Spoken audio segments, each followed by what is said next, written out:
1 3 5 7 અને 9 એવું કોઈ બી એટલી મોટી સંખ્યા હોય પણ આપણે એકમનો અંક જોવાનો કે જેમાં છેલ્લો અંક એટલે કે એકમનો 1 3 5 7 9 હોય તો આખી સંખ્યા કેવી હોય એકી અને ગમે તેવી સંખ્યા હોય એનો એકમનો અંક જો 2 4 6 8 કે 0 હોય તો આખી સંખ્યા કેવી બને છે એકી સંખ્યા બને સરસ તો હવે એકી અને બેકીના આધારે હવે આપણે સમજવાનું છે અવિભાજ્ય સંખ્યા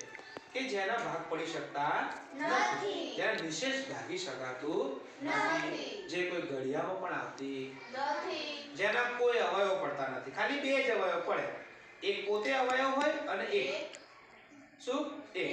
બરાબર છે તો આ રીતના એના બે જ અવયવ પડતા હોય છે હવે તમને મેં વાત કરી કે એક જે છે એ બેટા સંયુક્ત એટલે કે મૂળ પણ નથી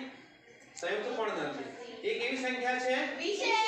વિશિષ્ટ સંખ્યા એટલે આપણે હંમેશા યાદ રાખવાનું કે જ્યારે અવિભાજ્ય સંખ્યાઓની ગણતરી કરવામાં આવતી હોય તો ક્યાંથી શરૂઆત થાય છે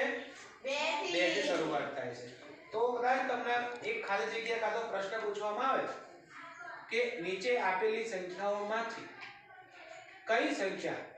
જે અવિભાજ્ય સંખ્યા છે પરંતુ બેકી સંખ્યા તો કઈ આવશે પ્રકાશભાઈ 2 આવશે એ જ અવિભાજ્ય સંખ્યા કઈ નાનામાં નાની અવિભાજ્ય સંખ્યા કઈ તો કઈ આવશે 2 સિમ્પલ નાનામાં નાની પેલા આઈ પહેલી હા સર બરાબર તો આ રીતના આપણે સમજ્યા કે જેને કોઈ પણ ઘડિયા વડે ભાગી શકાય નહીં અથવા તો કોઈ એના ઘડિયામાં આવતી પણ નથી એવી આપણે બધી જો 1 થી 100 સુધીની સંખ્યાઓ લખી બરાબર એમાં 2 થી 100 સુધીમાં કુલ કેટલી આવે છે 25 અવિભાજ્ય સંખ્યાઓ આવે છે સિમ્પલ